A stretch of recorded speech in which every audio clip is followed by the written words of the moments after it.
बहुत बच्चे नाव पर चढ़े हैं। चले हाथ नीचे करिए।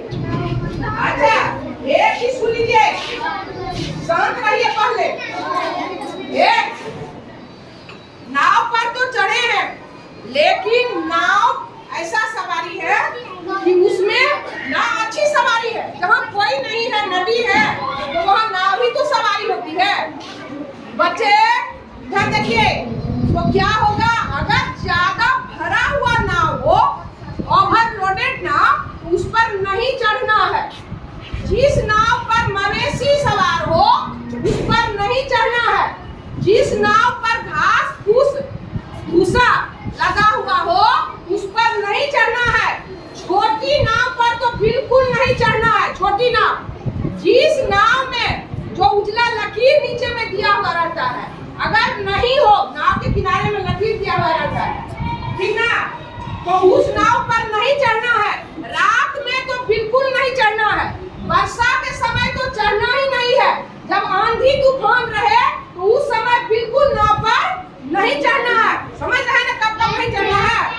और बच्चे और देखिए, किनारा में भी नाव डूबता है, मालूम है ना। तो नाव पर चढ़ने से पहले हम बारी का इंतजार करें। कोई चढ़ा, स्थिर से देख के इधर उधर सावधानी से ही नाव पर हम चढ़े। ये नहीं कि हड़बड़ा के ठेलते हुए अगर नाव पर चढ़ेंगे तो हम किनारा पर भी गिर जाएंगे, और जब हम गिरेंगे तो निश्चित रूप से क्या होगा, वहाँ पर हम डूब जाएंगे। क्योंकि तैरने तो आता नहीं है, सबको तैरने आता है नहीं, तो हम डूब सकते हैं। बच्चे इधर देखिए, तो क्या करना है, बारी का इंतजार करना है, सावधानी पूर्वक नाव पर चढ़ना है। जब किनारे में अच्छी तरह से नाव लग जाए तब बारी का इंतजार करके धीरे धीरे उतरना है नाव पर से। समझ रहे हैं ना, धीरे धीरे नाव पर से उतरना है। जिस नाव में छेद हो, बच्चे जिस नाव में छेद हो उस नाव पर भी नहीं चढ़ना है। क्योंकि छेद से पानी जब आ जाएगा नाव में तो नाव डूब जाएगी। जिस नाव पर जो नाविक हो वो बच्चा हो या छोटा उम्र का हो, उस नाव पर बिल्कुल नहीं चढ़ना है। नाविक पूरा ट्रेंड हो, नाविक क्या हो, ट्रेंड हो, वो तैरना जाने। और जिस नाव पर जीवन रक्षक जैकेट हो, जैकेट पहना जाता है ना, उस पर हम चढ़ सकते हैं। जिस नाव पर जीवन रक्षक जैकेट ना हो या टायर वगैरह ना हो, उस नाव पर हम नहीं चढ़े। उस नाव पर नहीं चढ़े। जितना ही देर हो जाए हम उस नाव पर नहीं चढ़े। जितना संभव हो कि कम समय के लिए ही बचे हम नाव पर चढ़े। ज्यादा लंबी दूरी का सवारी नाव से ना करें। समझ रहे ना।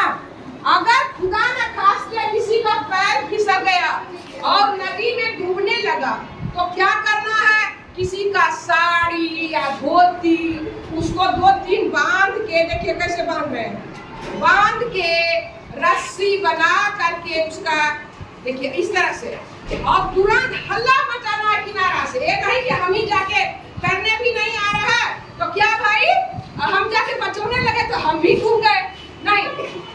इस तरह से हल्ला मचा के तुरंत उसको हम आगे बढ़ के, जो बड़े लोग वर्गर हैं तो उससे से फेंकवा देना है ताकि वो पकड़ ले, और धीरे धीरे धीरे धीरे करके उसको हम खींच ले, किनारा पर ले आए। इस तरह से अगर नाव बगल में कोई डूब रहा है तो हम इस तरह से रस्सी बना करके, या मोटा रस्सा अगर हो, मजबूत मोटा रस्सा, उसको भी हम फेंकवा सकते हैं। उसको भी हम क्या कर सकते हैं, और वो वहाँ इस तरह से फेंकवाएं ताकि वो पकड़ ले रस्सा को, डूबने वाले व्यक्ति रस्सा को पकड़ ले, और धीरे धीरे धीरे धीरे धीरे उसको खींच करके हम ऊपर काट ले। और इस तरह से हम नाव डूबने से बचा सकते हैं। बच्चे समझ गए? इस तरह से जो हम बताएं वैसा करना है ना। ठीक है बच्चे, तो